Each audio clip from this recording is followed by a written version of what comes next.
ನಮ್ಮಮ್ಮ ಹೇಳ್ಕೊಟ್ರು ಕನ್ನಡ ಕಸ್ತೂರಿ ಅಂತ. ಅದು ನನ್ನ ಅಂದರೆ ಸರ್ ದಯವಿಟ್ಟು ಕನ್ನಡವನ್ನು 10 ದಿನ ಆದರೂ ಸಾಕು ಕಲಿಬೋದು. ನೀವು ಬೆಳೆದಿರೋದೇ ಕನ್ನಡ ಮಣ್ಣಲ್ಲಿ, ಕಾವೇರಿ ನೀರು ಕುಡಿದಿದ್ದೀರಾ, ಅದೇಂಗೆ ಕನ್ನಡ ಬರೋದಿಲ್ಲ? ಕಿವಿ ಕೊಟ್ಟರೆ ಸಾಕು ಕನ್ನಡ ಬರುತ್ತೆ. ಆಗಿಲ್ಲ ಮೂಗಿ ಅಂದರೆ ಬೇಡ ಪಕ್ಕದ ಮನೆ ಆಂಟಿನಿ ಅಮ್ಮ ಅಂತೇವಾ? ಇಲ್ಲ, ಕನ್ನಡನೇ ನಮ್ಮ ಅಮ್ಮ, ಜನನಿ ಜನ್ಮಭೂಮಿ. ಇಲ್ಲಿ ಇರೋರು ಎಲ್ಲೂ ಶ್ವಾಸದಲ್ಲಿ ಕನ್ನಡನೇ ಇರಬೇಕು. ಬಂದಿಲ್ಲ ಅಂತ ಹೇಳಿದ್ರೆ ಅದು ಒಂಥರ ಶೇಮ್. ಆ ಥರ ಮಾಡಬಾರ್ದು. ಸೊ ದಯವಿಟ್ಟು ನೀವು 15 ಡೇಸಲ್ಲಿ ಒಂದು ಒಳ್ಳೆ ಟೀಚರ್ ಇಟ್ಕೊಂಡು ಕಲೀರಿ. ನಮ್ಮ ಡೆಪ್ಯೂಟಿ ಚೀಫ್ ಮಿನಿಸ್ಟರ್ ನಮ್ಮ ಕಾರ್ಮಲೈಸಲ್ಲಿ ಎಲ್ಲ ಲ್ಯಾಂಗ್ವೇಜ್ ಕಲೀರಿ ಅಲ್ವಾ? ಅದರಲ್ಲಿ ಏನಾಗಿದೆ? ಎಲ್ಲರ ತಾಯಿಯೇ, ನಮ್ಮ ತಾಯಿ ಬಯೋಲಾಜಿಕಲ್ ಅಮ್ಮ, ನಿಮ್ಮ ತಾಯಿನ ನನಗೆ ದೊಡ್ಡ.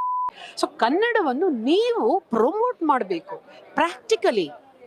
ಪೇಪರ್ ಮಸಾಲೆ ದೋಸೆ ಹೊಟ್ಟೆ ತುಂಬಿಸಲ್ಲ, ನಿಜವಾದ ದೋಸೆನೇ ಹೊಟ್ಟೆ ತುಂಬಿಸುತ್ತೆ. ಸೊ ನಿಜವಾಗಿ ಕನ್ನಡ ಕಲೀರಿ ಅಷ್ಟೇ. ಕೊಡೋದು ನಮ್ಮ ಮನೆಯಲ್ಲಿ ಬೇಬಿ ಸಿಟ್ಟರ್ ಕನ್ನಡದವರೇ ಬೇಕು ಅಂತ ಅಡ್ವರ್ಟೈಸ್ಮೆಂಟ್ ಕೊಟ್ವಿ.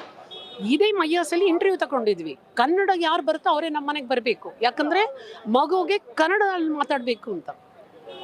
Baby sitter ಕನ್ನಡದವ್ರನ್ನ ಇಟ್ಕೊಂಡ್ವಿ. 10,000 ಅವ್ರಿಗೆ ಸಂಬಳ.